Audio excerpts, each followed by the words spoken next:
जानते हैं न सिवालों को, न मस्जिद को जानते हैं न सिवालों को। जो पेट के भूखे होते हैं ना, वो जानते हैं सिर्फ भोजन के निवालों को, वो जानते हैं सिर्फ भोजन के निवालों को। अपने समाज, अपने देश, अपने परिवार के समर्पण का भाव है देशभक्ति, और हर देशद्रोही के जीवन में आने वाला तूफान है हमारी सच्ची देशभक्ति। ताकि हर देशद्रोही ये समझ सके कि अगर तू परिंदा है तो ये आसमान तेरा, अगर तू दरिंदा है तो ये शमशान तेरा। भाईचारे से रहना है तो रह जमीन पर, वरना ये कब्र भी तेरी और ये कब्रिस्तान भी तेरा और ये कब्रिस्तान भी तेरा। एक देशद्रोही से ज़्यादा देशभक्ति तब बात होती है जब एक बेटा अपने बूढ़े माँ बाप को वृद्धाश्रम की चौखट पर छोड़ाता है।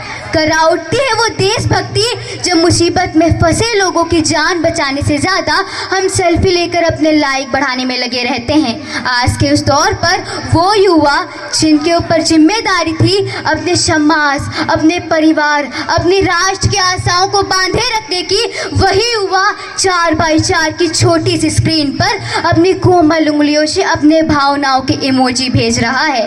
4 बोतल वोट का काम मेरा रोजगार है भारत का भविष्य तबाह कर रखा है। न सरकार मेरी है न रब मेरा है, न सरकार मेरी है न रब मेरा है, और ना ही ये बड़ा सा नाम मेरा है।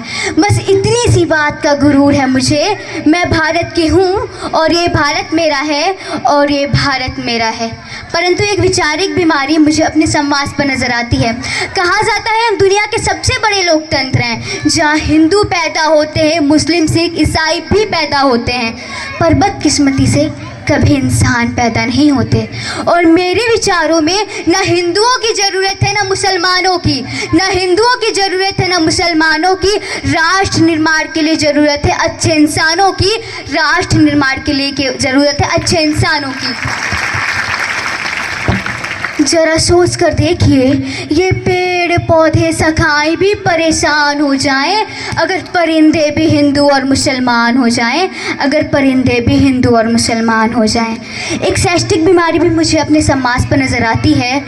जिस देश ने पूरी दुनिया को तक्षशिला और नालंदा देकर के विश्वविद्यालय शिक्षा की बुनियाद रखी, वहीं पर 100 विश्वविद्यालयों में हमारा एक भी विश्वविद्यालय खड़ा नहीं हो पाता।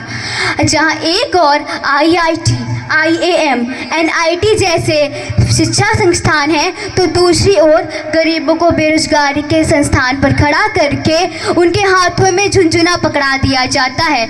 और मैं बता दूं, इसका केवल एक ही कारण है कि हमारे देश की शिक्षा नीति केवल 2 तरह के लोगों के लिए बनी है, एक जो विद्वान है और दूसरा वो जो धनवान है। इसी तरह की कई गजब की बीमारियां हैं, और इन बीमारियों की जो जड़ है वो हमारा अंधविश्वास।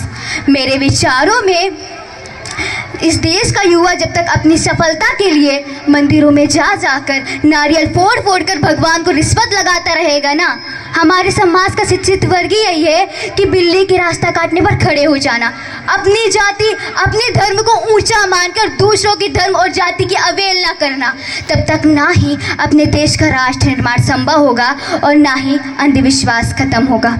हमारी संस्कृति, हमारी सभ्यता को दुनिया ने शीश नवाया है, तो क्यों हमने आस्था के नाम पर अंधविश्वास फैलाया है, तो क्यों हमने आस्था के नाम पर अंधविश्वास फैलाया है।